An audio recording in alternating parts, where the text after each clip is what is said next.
Bonjour à tous et à toutes. Alors aujourd'hui on se retrouve pour une nouvelle vidéo qui est une update lecture.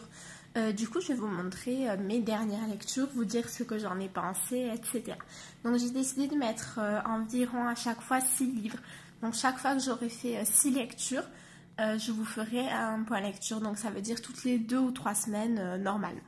Donc j'ai lu tout d'abord Morning Star. Donc Morning Star c'est le tome 3 de la saga Red Rising. Donc je ne vais pas vous montrer le résumé parce que je ne voudrais pas vous spoiler. Donc en fait dans cette saga, si vous voulez, on suit, c'est de la dystopie. Donc on suit, il y a des castes. Tout en haut de l'échelle, on a les Orcs qui sont des super-héros, voilà, qui dirigent tout, etc. Et tout en bas, on a les Rouges, et les Rouges, enfin, c'est vraiment, c'est des esclaves, quoi. Et notre héros, il appartient aux Rouges, et en fait, les Rouges ne savent même pas qu'il existe un monde, en fait, si vous voulez. Ils sont enfermés, ça se passe sur Mars, donc ils sont enfermés dans les mines sur Mars, et en fait on leur a dit que l'air à la surface était irrespirable, etc. Et leur rôle c'est d'extraire un gaz, et c'est tout en fait. Et là je vous spoile pas, hein. Et notre héros, en fait si vous voulez, sa femme va se faire tuer.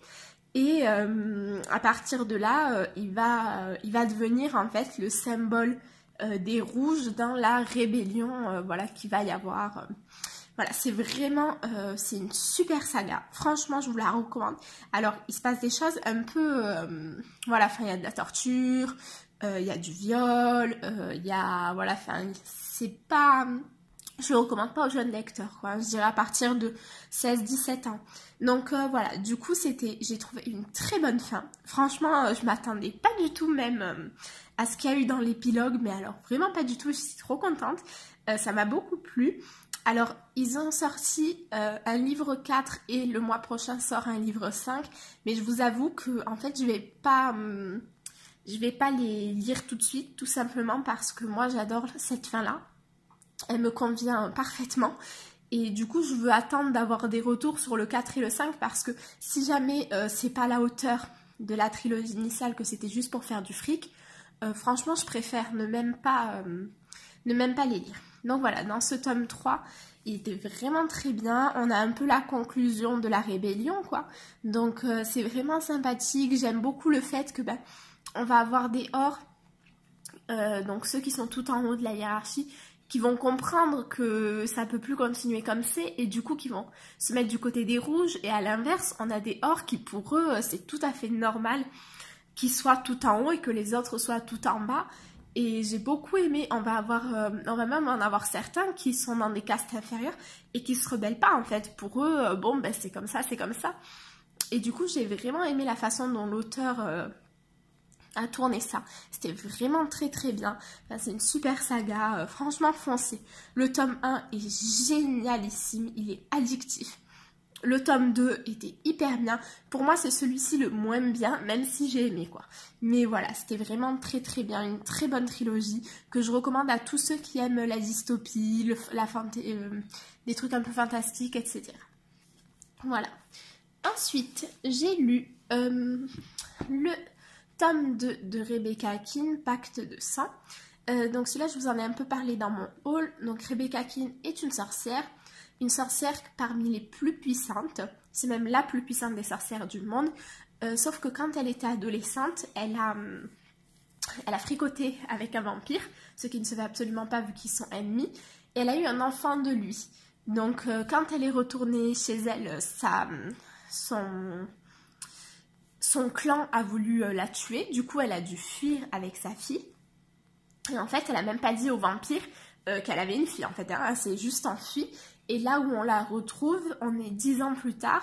Et en fait, elle va recommencer à traîner dans oups, je suis désolée. Dans le monde surnaturel un petit peu. Donc elle va recommencer à fréquenter des vampires, des loups-garous, des sorcières, des chamans, des démons.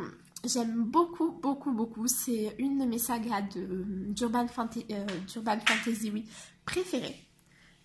Ouais, franchement, je pense même qu'avec Mercy Thompson, ce sont mes deux préférés. Donc voilà, j'adore les personnages, j'aime énormément Bruce. Bruce, c'est un loup-garou qui va en fait être comme son frère. Et j'aime énormément ce personnage. J'ai adoré l'intrigue du tome 2. Donc je vous en dis pas plus, mais en fait si vous voulez, il va y avoir son ex-vampire qui va revenir pour essayer de la reconquérir. Et donc j'ai beaucoup aimé. On va avoir une histoire de loup-garou possédé. Enfin, c'est très très sympathique. L'univers continue à se mettre en place. J'adore. Donc c'est des briquas, c'est-à-dire que ça fait presque 600 pages. On est à 570. Mais honnêtement, vous lisez ça en 3 jours en fait, tellement c'est addictif quoi. Donc voilà, je vous recommande vraiment cette saga et ce tome 2 était encore mieux que le tome 1 à mon sens. Donc franchement, foncez. Ensuite, vu que je m'étais régalée avec Rebecca King, j'ai enchaîné encore sur de l'urban fantasy avec une autre de mes sagas chouchou qui est Mercy Thompson, le tome 2. Donc Mercy Thompson, je vous en avais aussi un petit peu parlé, c'est une coyote. Elle a été élevée dans la plus grande meute des États-Unis, auprès de l'alpha des alphas en fait. Et si vous voulez, elle est tombée amoureuse de son fils. Et son fils, les loups-garous dans cette saga peuvent vivre extrêmement longtemps. Donc son fils, il avait 200 ou 300 ans, je crois. Et en fait, il s'est servi d'elle pour pouvoir, parce qu'il pensait qu'en sortant avec elle, en se mariant avec elle, etc., elle lui donnerait des enfants viables, parce que c'est très difficile pour les loups-garous d'enfanter, en fait. Et elle, quand elle s'est rendue compte de ça, elle s'est enfuie. Elle est partie vivre dans une autre meute, dont l'alpha, c'est Adam, qui est mon personnage préféré, j'adore Adam. Et je suis désolée. Et du coup, on la suit un petit peu dans cette nouvelle meute, son évolution, etc. Donc dans le tome 1, c'était vraiment ça. Et là, dans le tome 2, il y a son ex qui est revenu dans sa vie. Donc voilà, on va suivre un petit peu entre Adam et lui. Je sais même pas comment il s'appelle d'ailleurs, l'autre. Mais parce qu'en fait, je l'aime pas trop, donc... Mais je sais pas. Soit. C'était quand même super. J'ai adoré. J'ai adoré. Pareil, là, on a une possession de vampires. Pas de loup-garou, pour le coup. On a un vampire qui va être possédé. Voilà, j'ai adoré. C'était génial. Je ne peux que vous le recommander. Ensuite, j'ai enchaîné sur de la fantasy. Donc j'ai commencé par Ash Princess, qui est ma seule déception de ce point lecture. C'était nul. Je vous montre le résumé. Alors franchement, c'est trop jeunesse. C'est-à-dire que... oui et non. C'est-à-dire qu'en fait, vous allez avoir de la torture, des trucs comme ça, qui sont pas super jeunesse, parce que quand même, elle se prend des trucs qui sont pas hyper faciles.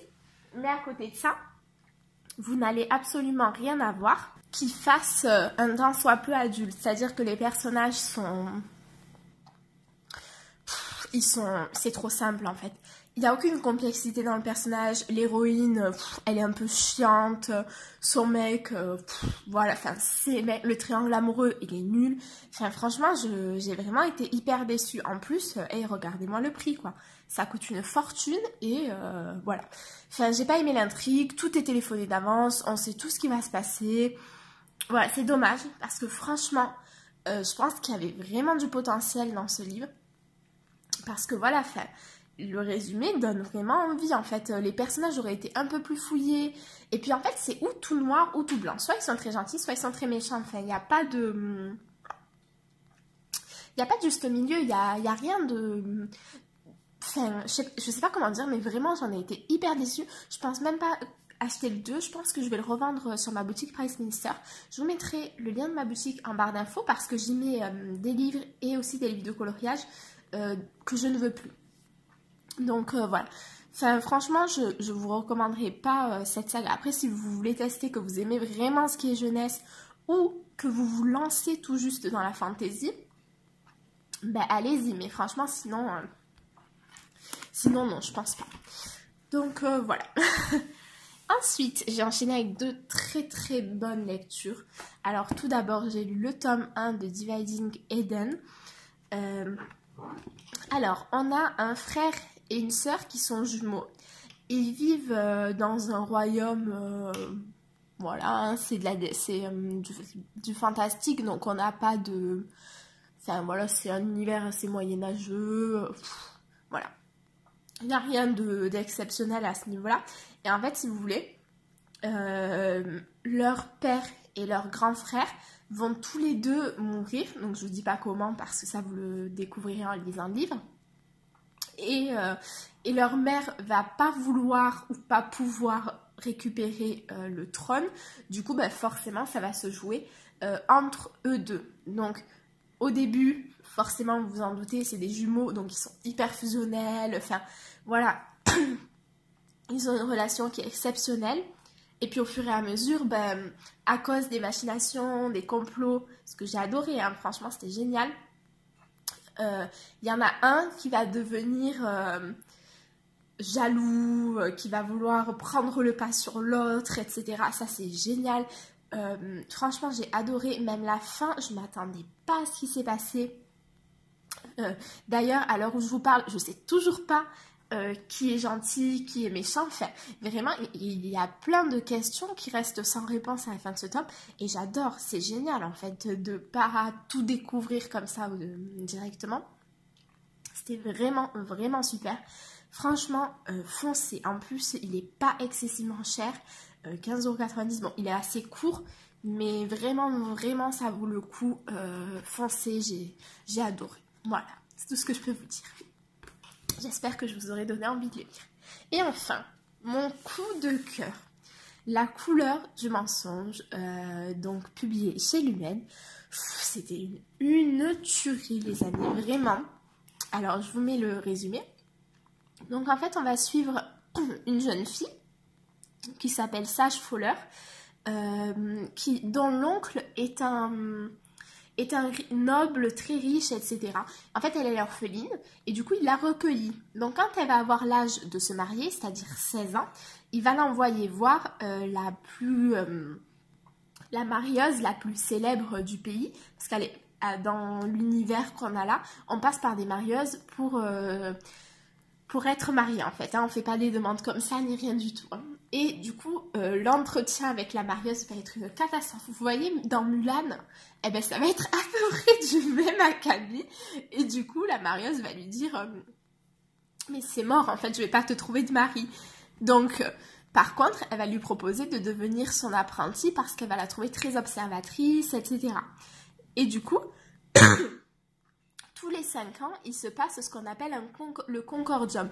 Le Concordium, c'est une réunion dans la capitale du pays où toutes les marieuses amènent les filles les plus susceptibles de former les plus grandes alliances du royaume, entre guillemets. Donc, c'était vraiment, vraiment très bien. Et en fait, pour aller jusqu'au Concordium, elles vont être accompagnées d'une troupe de soldats, en fait.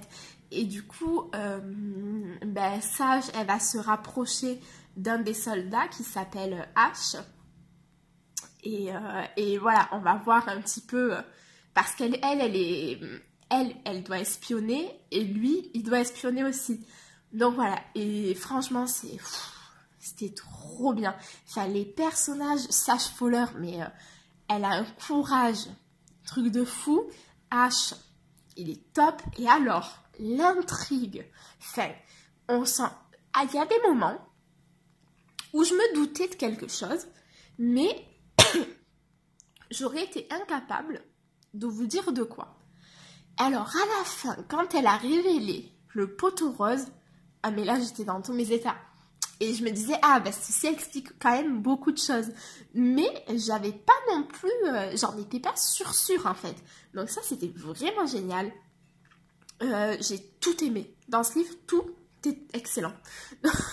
Franchement, je ne peux pas vous en dire plus. Foncez, voilà, c'est très long. Enfin quoi, en tout cas. 500 pages, je l'ai lu en 3 jours, il me semble. Ça se lit assez